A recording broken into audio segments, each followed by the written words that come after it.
Hi, everybody. This is Dr. Johnny, and I am truly excited about the interview we're going to do right now. And I know I say that a lot, and I usually mean it, but I really mean it today, and I'll tell you why.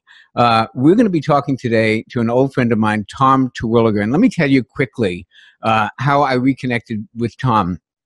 I was speaking at an event, which Tom, it was T. Harbecker, wasn't it? This Extreme Health thing? I think it was Extreme Health several years ago. Not that many years ago. Not that many years ago. It was Extreme Health, an event put on by T. Harbecker, and I was one of the speakers. And this guy comes up to me and he says, "I'm Tom Terwilliger. I'm going on after you." And I go, "Wait, I know that name." And I go back in my memory bank, and I'm thinking back to the days when I was obsessed with bodybuilding, and I first got into the gym, and I first started to get healthy. And I'm thinking, this guy was Mr. America. And sure enough, it's the same guy. And I do, we started to talk afterwards, and I see he's like one of the top motivational speakers in the country now. And that's the story of how we kind of reconnected. And Tom was like one of my heroes when I was in the bodybuilding world, or trying to be in the body world, and watching all these guys and learning from them. And he has such a fascinating story we have so many things in common in terms of like turning our lives around and getting to where we got in our careers and in our paths. And I am so excited to have him here today to share so many things that he knows about achievement, about achieving goals, about turning your life around. So let me just welcome my dear friend, Tom Terwilliger. Thanks for doing this interview. I couldn't be happier to be talking to you. Thank you, Johnny. I really mean that from the bottom of my heart. Thank you for having me join you, because number one, you're a hero of mine. We talk about it so interesting because, that meeting you that day, I was like, when I heard it was Jonny Bowden, and I'd read several of your books up to that point, and I said, wait a second. And I remember, I'm like going off in my mind the same way you did.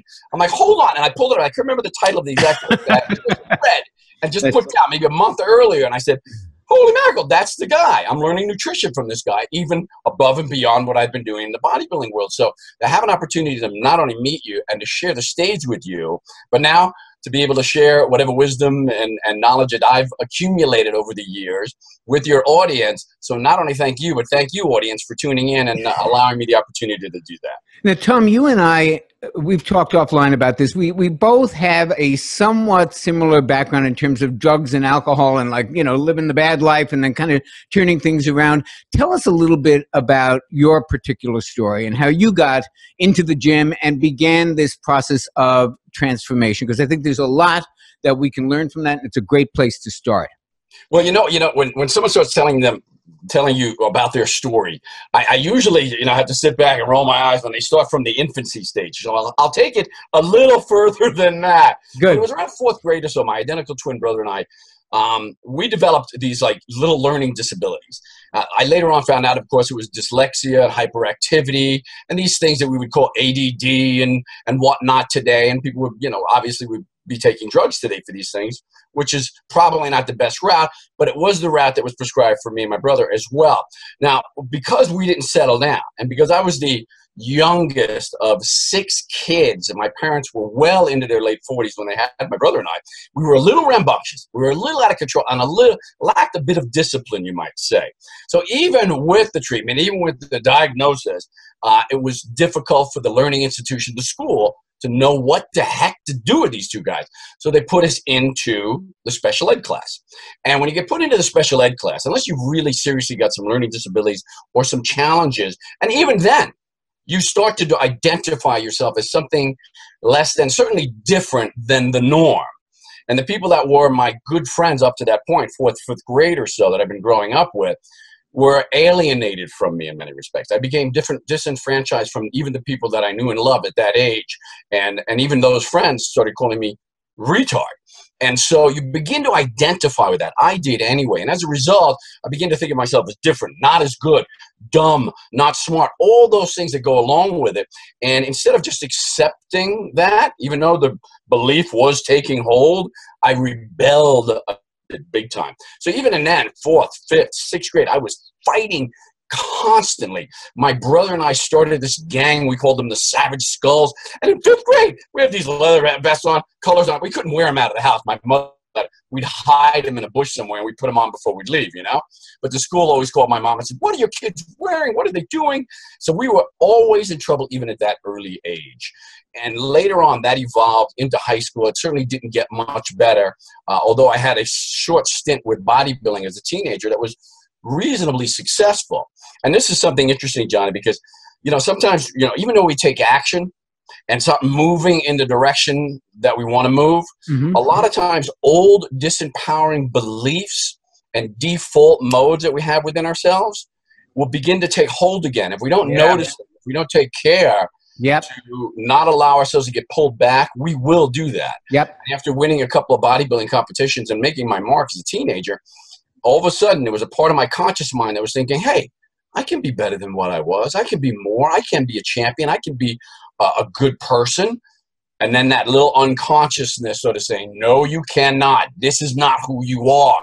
You know, speaking of T. Harv Eker, because we both spoke at his event, one of the things he talked about in his Millionaire Mind seminars was how people have a kind of mental ceiling when it comes to finances. I think the same thing is true in the areas we're talking about. And his example was, you take a salesman who's been making, let's just pick $75,000 a year as his number, and he's kind of been making that, and it's kind of what he believes is his worth or his ability to produce, and then he has a really bad year and it drops down to say 50. He'll work and work and work to get that back up. But what T. Harv pointed out is that if he has a really good year and he gets it up to 125, the next year what you start to see is they kind of start to back off. They don't keep going because something in their mental ceiling or in their template, if you will, says, I'm a $75,000 a year guy. And it's very subconscious, but it influences our movement toward things and our movement away from things. What do you think about that? Well, that was exactly my experience. I began to understand it much later on, of course, when I began to immerse myself in personal development, growth, and leadership training. But at that time, of course, I didn't understand it. I now recognize that was exactly what was happening. I decided at an early age, like the first year of high school, that I loved bodybuilding. I saw my first magazine. It was this guy doing these curls with this splitting his teeth, huge muscular guy. I was like, whoa, my God, I've never seen anything quite like it in my life. And it immediately took hold. I later on joined this gym where I saw this guy, Steve Mahalik, who was Mr. America. And when I saw this guy training in the gym, it looked like something impossible to achieve. But immediately it went from, hey, I just want to start lifting weights, to I want to be Mr. America. And I started to take action on that. And that action started to manifest into something very positive, where most of my life up to that point as a young adolescent was negative. So I began to manifest this positive outcome and this idea that maybe I am something better. Maybe I'm better than that. Maybe I'm a champion.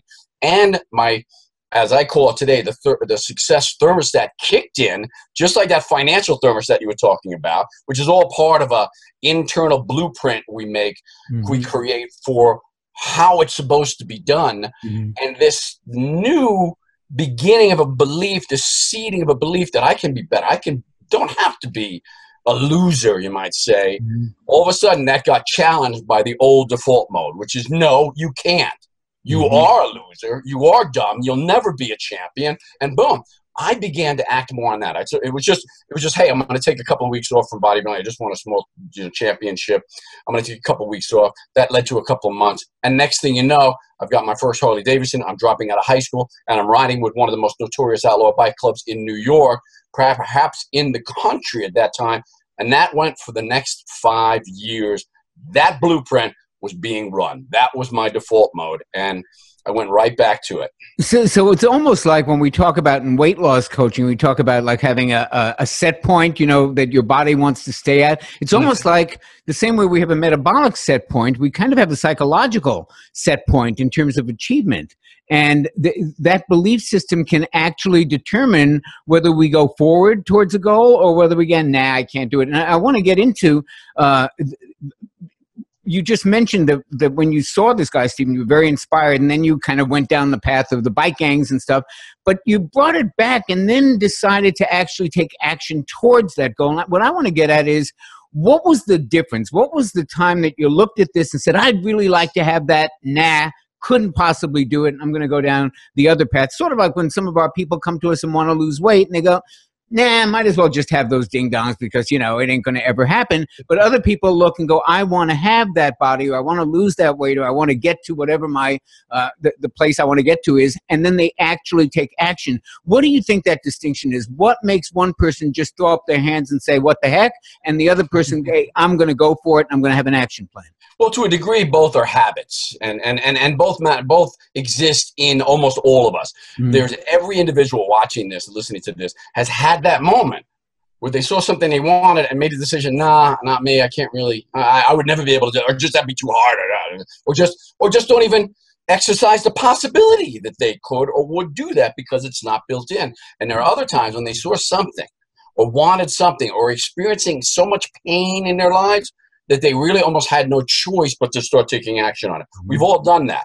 And the more you develop the action behavior of moving towards the things you see you like, the things you want, or the things that you no longer want in your life, when you begin to take practice moving away from or towards those things on a regular basis, it starts to become the default mode. So I think we all have that in us, that ability. I've done it several times where I said, well, you know, I'd love to do that, but I'm too old now.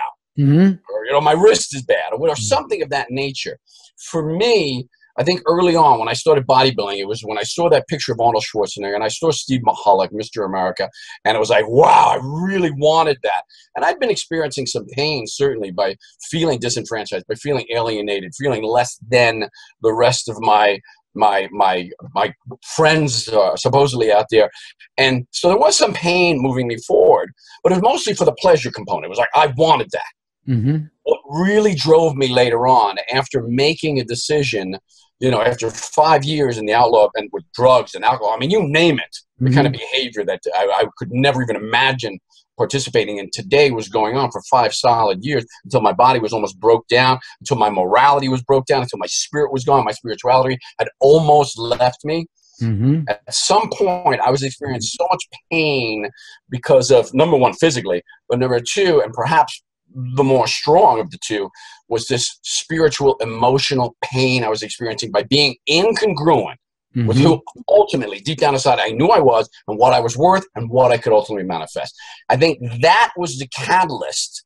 That pain, no longer, I can't experience this any longer. I can't wake up one more day with a hangover. I can't wake up one more day looking around and saying, this is what I've become. No more.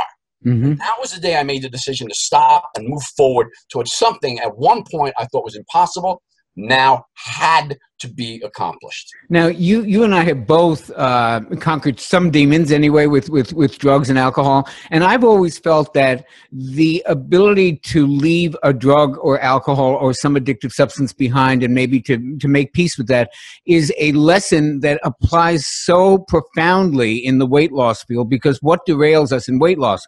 Cravings, foods that create their own cravings, you know, the immediate pleasure as opposed to a long-term reward. And I believe anybody who's been successful at giving up cigarettes, giving up alcohol, giving up anything like that, probably has learned some lessons that can apply to the whole area of goal achievement.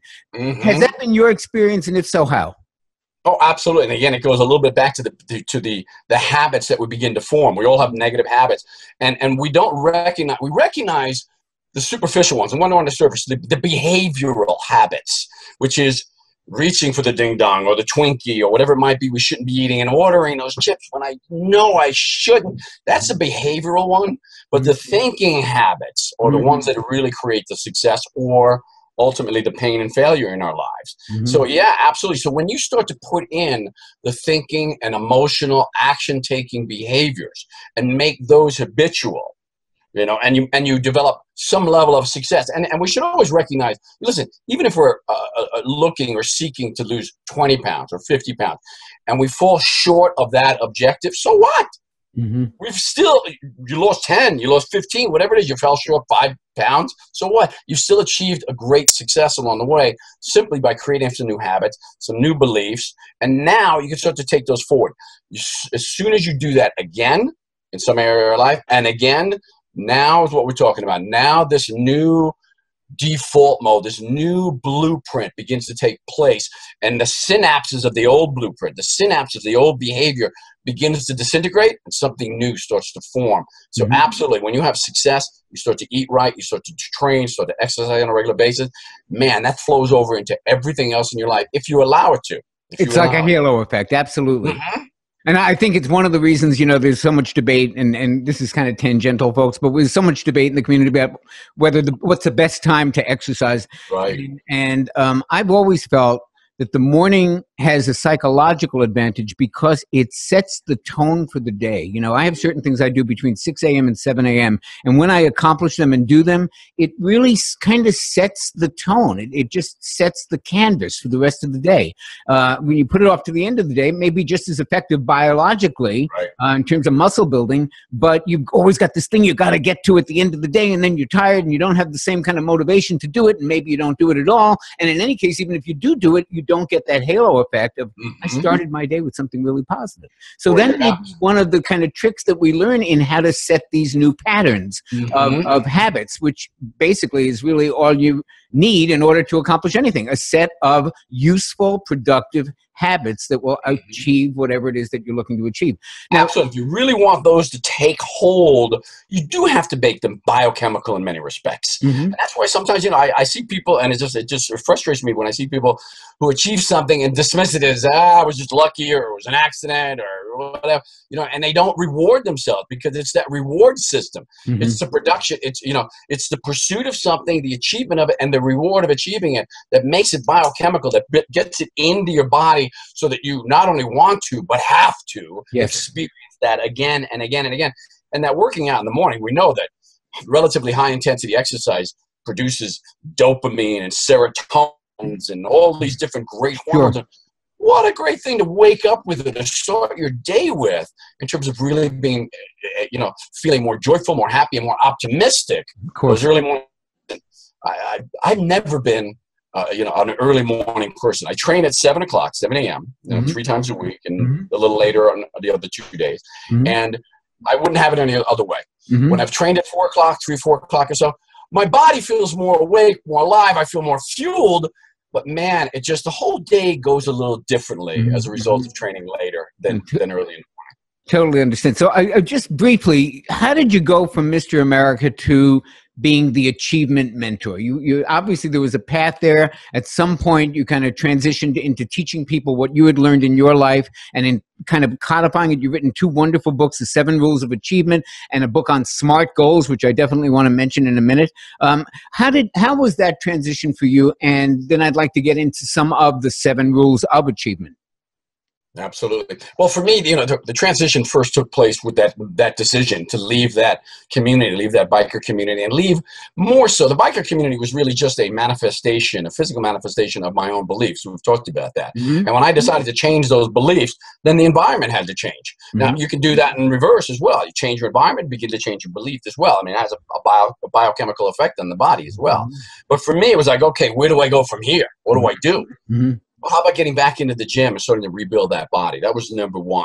And in doing so, I wanted to learn more. This is when I started reading some of the work you were doing, and some positive works by Maxwell Maltz and psychocybernetics, and even early work by Tony Robbins in this area. So I wanted to develop the mind and the body simultaneously. So I started learning both. I started immersing myself in that area.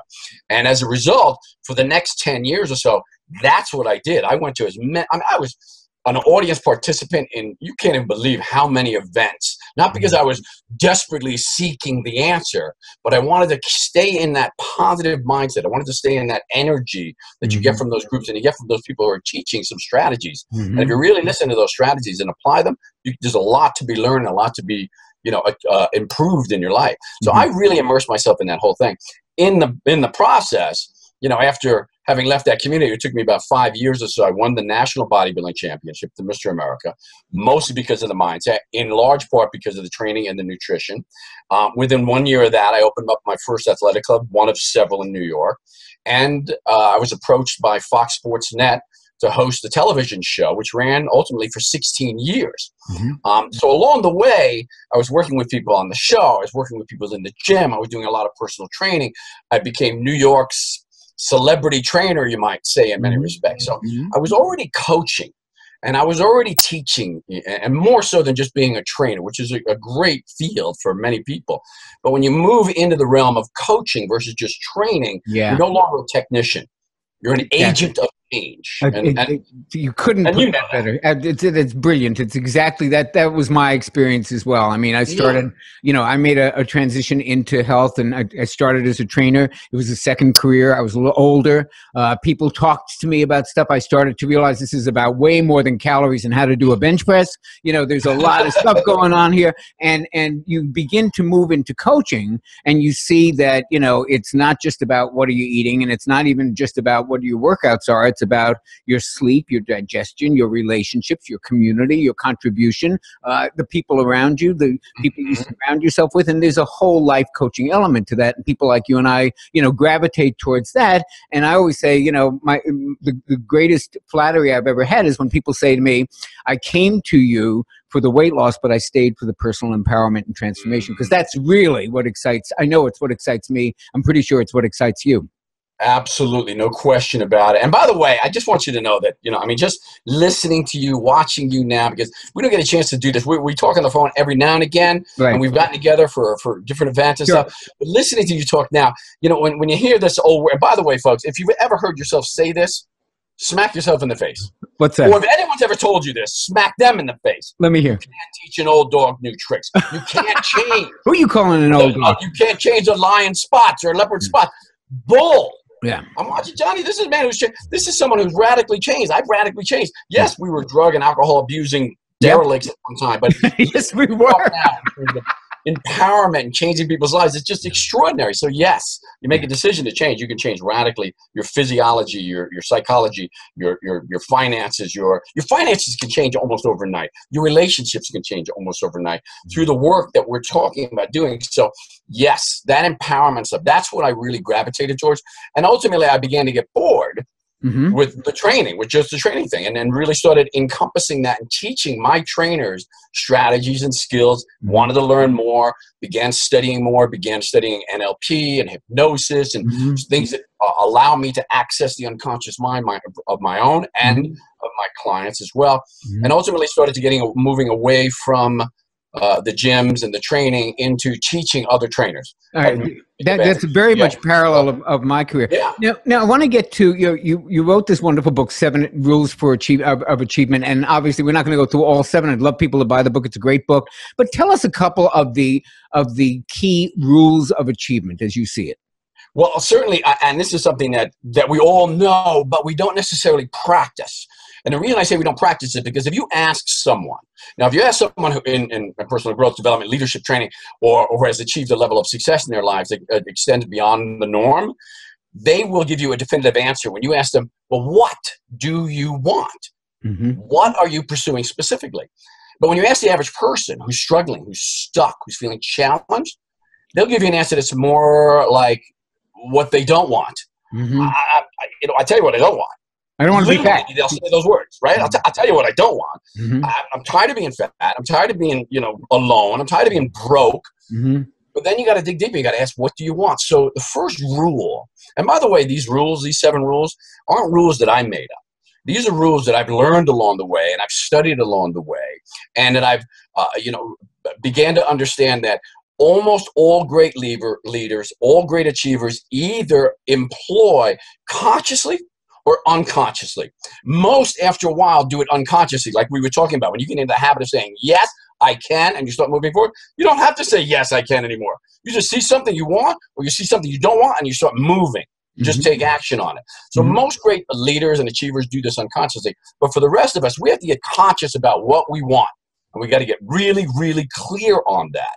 When I no longer wanted to be in the pain of dishonoring my body and being involved in this whole biker thing because of what it was doing to me and because of what it was doing to the incongruence of who I believed I was ultimately deep down inside. That was enough pain to get me moving. But it wasn't enough to get me moving towards what I want until I identified it. Thank Steve Mahalik, Mr. America. He's long since passed away now, just actually a couple of years ago. But he was what helped me identify the what. I looked at that and I said, that's it. That's what I'm going to be. That's what I'm going to become. And I can't tell you, there is so much power in identifying what you want specifically, Mm-hmm. not enough power to necessarily make it happen. We'll talk about the next rule, but that is number one, isn't it, Johnny? I mean, you got to know what you want. You got to know what you want. If you, it's like they say with direction. If you don't know where you're going, you're going to go in the same circle you've always been going in. So clearly identifying is one. But I do want to just take a minute to kind of tangentially talk about the movie The Secret, because that message, which I think there is a real important message in there, but it's not the message that the media took away from it. So with regards to what you're talking about, knowing what you want, I think people walked away from The Secret thinking, oh, all I got to do is just know what I want and visualize it. I want that BMW, so it's going to pop up in my garage. That's not what you're saying, and I want to be clear about that. Identifying what you want is the first step, but you need also resources and a plan. And I'd like you to talk a little bit about that, because just imagining it, yeah, it might be a great first step. Now I know what I want, but you got to get there. And that's the part that a lot of people forget about. They think about just visualize it and put up some, a vision board on my day. All of a sudden it's going to appear. No, the second part of that you don't hear about as much is the plan, the resources. So talk to us about the mechanics of getting there once you've identified it. Absolutely. And it's so interesting because, I mean, if you want to talk about two of the greatest sources of frustration, other than getting down into the nitty-gritty specifics that people experience, the two greatest sources of frustration is, number one, not knowing what you want and feel like you're floundering and you're just rolling along with the wind. That's it, like a feather. And the other great source of frustration is knowing what you want, having no idea how you're ever going to achieve it, and believing you never will. And instead, you're living this life of mediocrity in some area of your life, and ultimately, this is what you want. And it's extremely frustrating. So the only way to change that frustration is to first identify what you want and to begin build a plan. We got to build that plan first psychologically and emotionally by giving you the power to take action, whatever way identify that action needs to be right now, massive action, or even small steps. And that power comes from the why, which is the second rule. Why do you want it, man? I mean, for me, wanting to Mr. America just because I wanted to look good in a pair of Speedos would not have cut it. There's no way 5 long years, hard years of training and discipline and sacrifice could possibly have been achieved if I didn't know specifically why. And I was very fortunate early on. My coach at a gym called Future Man in Long Island, Tony Pandolfo, God rest his soul, a great man, great coach, took me aside one time after seeing that I was motivated. I was moving towards something. I wasn't quitting. I wasn't going to quit.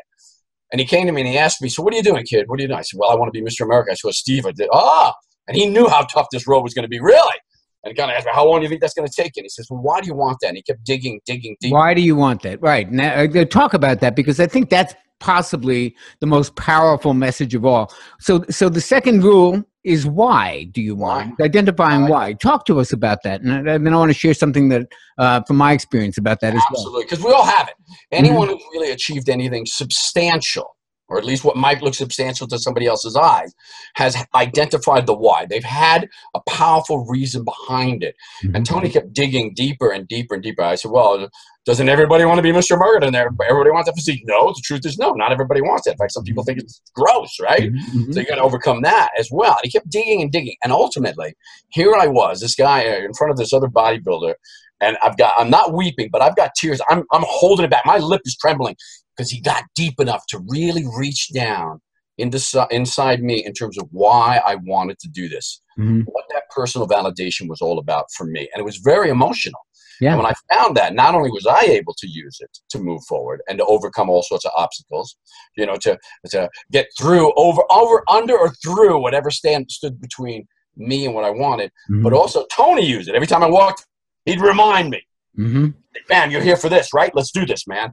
So you got to really get clear. So I'd love for you to share a little bit of your personal story around that. Well, I was going to say also, one of my great teachers, Werner Erhard, actually once said, if you keep digging for the why, like, why do you want this? Why do you want to look good in a bathing suit? Well, I want to look good for my sister's wedding. Well, why do you want to do that? Well, maybe I'll meet someone. If you keep digging and you dig deep enough, you always get to love. You always get to, I want to be loved, find love, give love. It always is at the bottom of all of it. And what I was going to tell you earlier about identifying the why, and why I think that's so important for the people who are listening to this, is that when you identify the why, you are more likely to be able to see alternative routes to that why. For example, there was I'll tell you I'll tell a story on someone who might well be known to a lot of the people in the audience. Back in the day when I was in New York City and I was working for the Alvin Ailey Dance Company, there was a girl who came from Detroit, little short girl. She was never really probably going to be a ballerina or an Ailey dancer, but she wanted to be an Ailey dancer. And she came and she finally made it to the second company, and she worked at it and worked at it. And I remember she didn't make it as an Ailey dancer, but I remember having some talks with her back in the day then. And why do you want to be an Ailey dancer? Well, I want to perform. I want to make a difference. I want to be on stage. I want to inspire people. That was the why. Well, she couldn't do it as an Ailey dancer, but by identifying that why, she went back, she started teaching Pilates. She started getting really good at it. Her name is Mari Windsor, and Windsor Pilates to this day is the #1 Pilates studio in Los Angeles. And that happened because she identified the why. And then she found, hey, I can actually do this a different way. And I think that why is so important, because otherwise you're just, I only want to be an Ailey dancer, and if I'm not that, I am a failure. No. If you get to the why, there may be some alternative routes to that little thing. You know that is so poignant, and it should reach a lot of people. It certainly does to me as well, because ultimately you're either going to achieve that why, and then what? And then what? The what, and then what? Or you don't achieve it, and then what? So, you know, for me as well, you know, on a personal note, it's sort of like, okay, I achieved the national championship. Now what? That's it. That's all the validation. That's all the love I need to experience, you know? Sure. But no, there's other ways to continue to experience that. And again, you're absolutely right. It's a desire to be able to give love and to be loved and to be worthy of that love. Sure. And it's somewhat sad, because we are all worthy by nature. Of course. Beings and these incredible creatures. We're worthy as it is. But yet, somehow or other, we continue to pursue this worthiness and this desire and this need and this feeling, you know?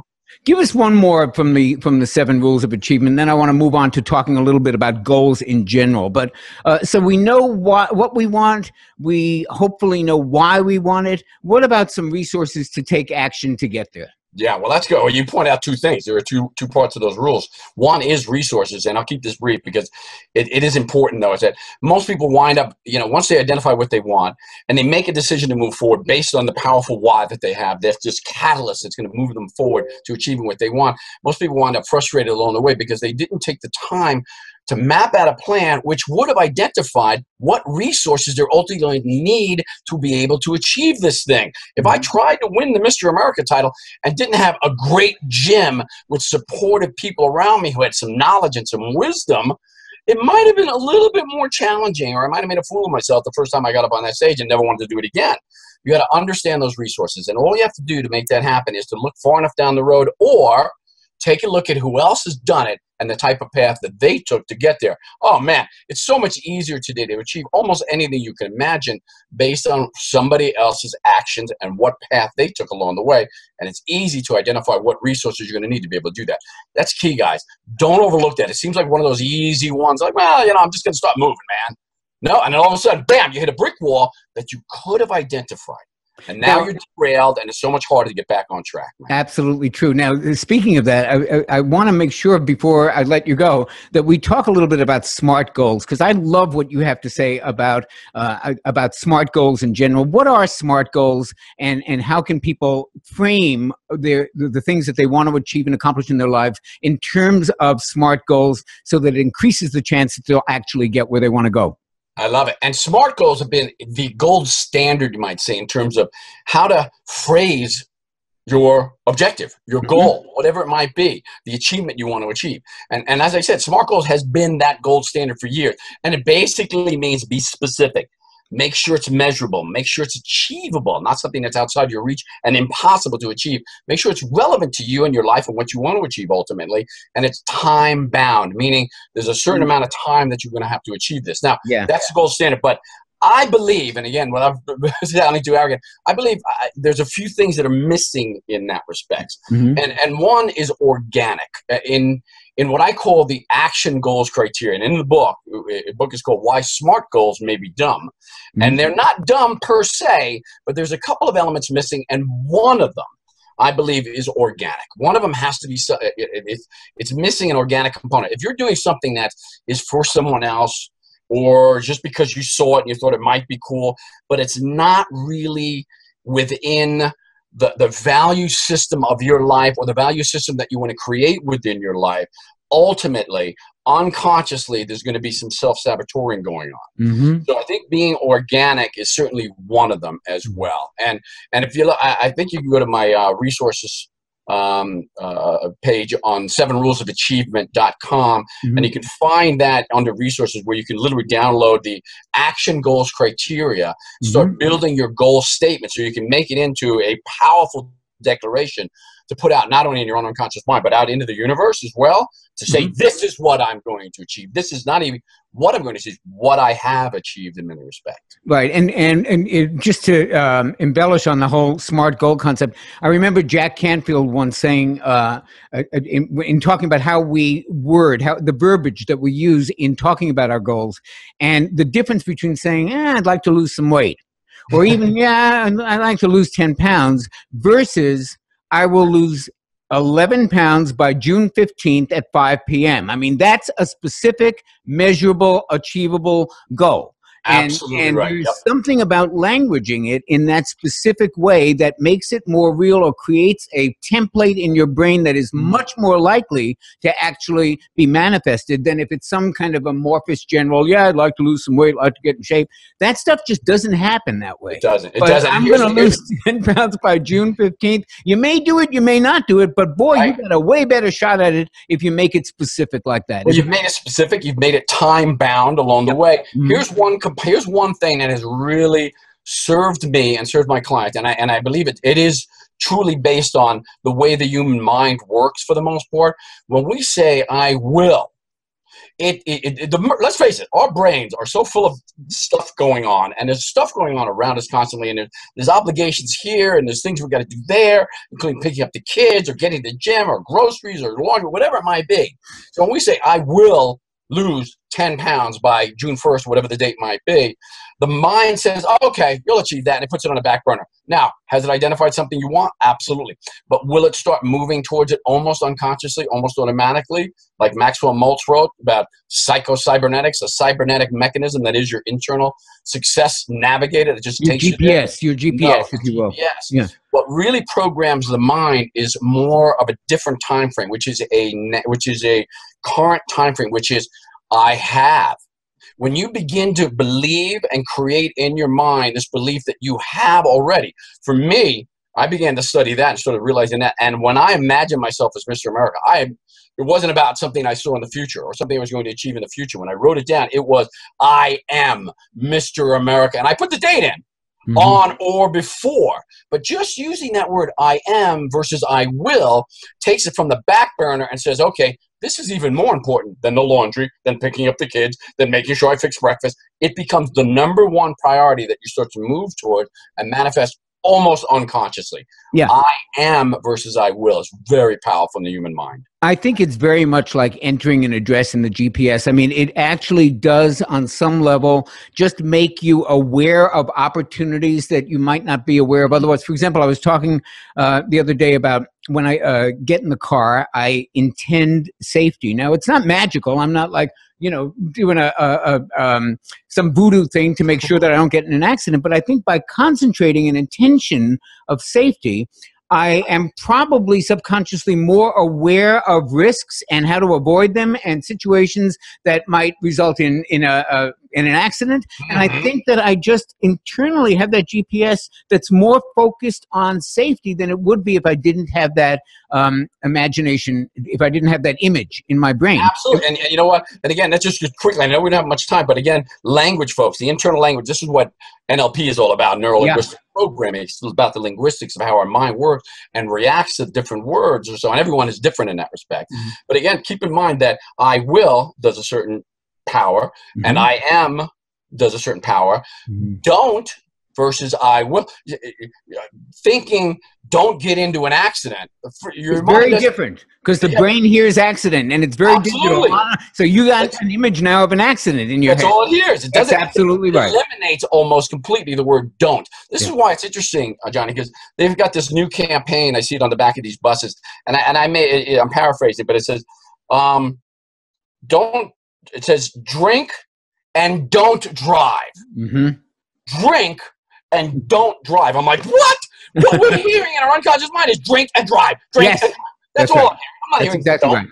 It's ridiculous and completely ineffective. If anything, it's having the opposite effect. It's exactly true. And I'm a tennis player, and I take tennis lessons, and I play every day. And this is a source of huge frustration to me. But when you have a bad teacher, they'll tell you, don't do this with the wrist. And that is never the thing. You do not want to go into a tennis match or into life thinking, don't do this. What you want to do is always have something to do, something do, not something to not do. So intend safety. Don't try to not have an accident. I want to throw one more thing at you. It has to do with something I read, wonderful thing I read about success by a guy named Scott Adams, who was the guy that draws the Dilbert cartoon. He wrote a wonderful book about this, and it's a little incendiary. It's meant to kind of stimulate a discussion, but he says goals are for losers. And you read into it, and what do you mean goals are for losers? And what he says is that a goal is a discrete digital event that happens at some point in time. Real success comes from having a system. So he talks about the difference between a goal, a discrete event, and a system. A goal is losing 10 pounds. A system is eating healthy. A goal is reaching Mr. America. Pretty great goal, no question about it. But a system would be to exercise every day. So he says if you look long range, people who have systems continue to have achievements throughout their lives because they have a relationship with the event, the life, with exercise, with food, whatever it happens to be, as opposed to simply, I got that goal and now what? What do you think about this distinction between goals and systems? I think it's absolutely appropriate. Systems are, I mean, if you ran any organization just on, okay, well, tomorrow we've got to achieve this, or tomorrow, and we don't have the systems in place to make it reproducible, to make it automatic, to make it happen. If McDonald's ran just on goals, it would never have gotten to where it is today. It's a systems-based success approach. So by all means, absolutely. In fact, this is what, and we use the word goals interchangeably, but ultimately I like outcomes better. I like achievements better than goals because they're part of an overarching context of success and manifestation of your greatness. And ultimately, 7 rules of achievement and the action goals criteria it contains within it is all based on creating that system. Exactly. And it takes practice at first. It takes practice before it becomes unconscious, like it is for many great achievers who put these tools, who know what they want, know why they want it, know where they are in the process, know what resources they have. They have an internal representation of it. They take massive action. Before they put those things in place and make them unconscious, we have to put them in place consciously first, creating the system. So you understand it, so you start moving towards it. But I think as an overarching context, absolutely. Goals are for losers.